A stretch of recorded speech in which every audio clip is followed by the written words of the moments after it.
S Vijayakumar കോട്ടയത്തുണ്ട്. Vijayakumar, കോട്ടയത്ത് നേർക്കുനേർ പാർട്ടികളുടെ പ്രധാന രാഷ്ട്രീയ പാർട്ടികളുടെ പോരാട്ടം അല്ലെങ്കിൽ കൂടിയും ഘടകകക്ഷികളുടെ പോരാട്ടമാണ്.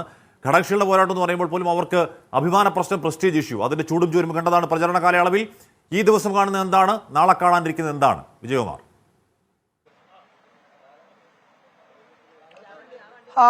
ഇക്കാര്യത്തിൽ ഹാഷ്മി, കോട്ടയത്ത് നേരത്തെ പറഞ്ഞതുപോലെ ഘടകകക്ഷികൾ തമ്മിലുള്ള ഏറ്റുമുട്ടലാണ്. LDF-ഉം UDF-ഉം NDA-യും അവരുടെ ഘടകകക്ഷികളെ മത്സരത്തിന് ഇറക്കുന്ന വലിയ കടുത്ത രാഷ്ട്രീയ പോരാട്ടം നടക്കുകയാണ്. അപ്പോൾ ഇവിടുത്തെ നിർണായകമായത് നമ്മൾ തുടക്കത്തിൽ ഇന്ന് രാവിലെ മുതൽ പറഞ്ഞു തുടങ്ങിയതാണ്. അതിൽ ഏറ്റവും പ്രധാനപ്പെട്ടത് അടിയൊഴുക്കുകൾ തന്നെയാണ്. അതെങ്ങോട്ട് നീങ്ങുന്നു, അതെങ്ങോട്ട് പോകുന്നു, അതെങ്ങനെയൊക്കെ തെരഞ്ഞെടുപ്പ് ഫലത്തെ സ്വാധീനിക്കുന്നു എന്നതാണ് കോട്ടയത്തിന്റെ ഒരു പ്രത്യേകത.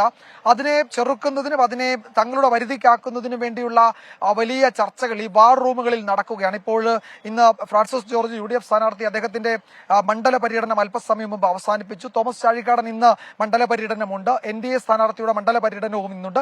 നമ്മൾ ഇന്ന് പലരെയും പ്രധാനപ്പെട്ട നേതാക്കളെയൊക്കെ കണ്ടു. വലിയ ആത്മവിശ്വാസത്തിലാണ് എല്ലാ മുന്നണികളുടെയും നേതാക്കൾ. ഈ അവസാന വട്ടം ചെറിയ ചെറിയ ആരോപണങ്ങൾ ഉയർന്നു വരുന്നുണ്ട്. അതിനൊക്കെ മറുപടി പറയുക. നമ്മളിപ്പോൾ പ്രസ് ക്ലബിലാണ്, കോട്ടയത്തെ പ്രസ് ക്ലബിലാണ് നിൽക്കുന്നത്. അവിടെയൊക്കെ അതിന്റെ മറുപടി അങ്ങോട്ടും ഇങ്ങോട്ടും ഒക്കെ പറഞ്ഞ് കൊണ്ടും കൊടുത്തും മുന്നേറുകയാണ്. ഇവിടെ ഏറ്റവും പ്രധാനപ്പെട്ട ഈ മധ്യ കേരളത്തിലെ ആകെ രാഷ്ട്രീയത്തെ സ്വാധീനിക്കുന്ന 2-3 ഘടകങ്ങളിലേക്ക് നമ്മൾ ഇന്ന് വളരെ വിശദമായി തന്നെ രാവിലെ ഇറങ്ങിയിരുന്നു. രാവിലെ NSS general secretary G Sukumaran നായരെ കണ്ടിരുന്നു. സമദൂരമാണ് ഇത്തവണ NSSന്റെ രാഷ്ട്രീയ നിലപാടെന്ന് അദ്ദേഹം ആവർത്തിച്ച് പറയുമ്പോൾ അദ്ദേഹം ഒരു കാര്യം കൂടി ചേർത്തു.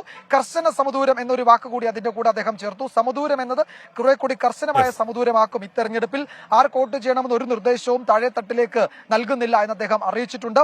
എന്നാൽ തീരുമാനമെടുക്കേണ്ട സമുദായ അംഗങ്ങൾക്ക് സാഹചര്യങ്ങൾക്കനുസരിച്ച്, നാടിന്റെ നന്മയനുസരിച്ച് സ്ഥാനാർത്ഥികൾക്ക് വോട്ട് ചെയ്ത് അവരെ ജയിപ്പിക്കാം. അത് ഏതെങ്കിലും നിർദ്ദേശത്തിന്റെ അടിസ്ഥാനത്തിൽ പെരുന്നയിൽ നിന്ന് ഒരു തീരുമാനം അങ്ങോട്ട് പോകില്ല എന്നാണ് അദ്ദേഹം പറഞ്ഞത്. ഓർത്തഡോക്സ് പരമാധ്യക്ഷനെ നമ്മൾ കോട്ടയത്ത് ദേവലോക പരമനയിലെത്തി നേരത്തെ കണ്ടിരുന്നു. അദ്ദേഹം വളരെ വിശദമായി തന്നെ സംസാരിച്ചു.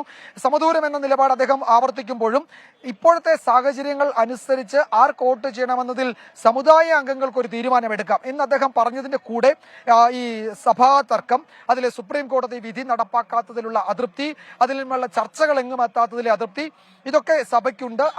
സമുദായ അംഗങ്ങൾക്ക്, സഭാവിശ്വാസികൾക്ക് അതൊക്കെ അറിയാം.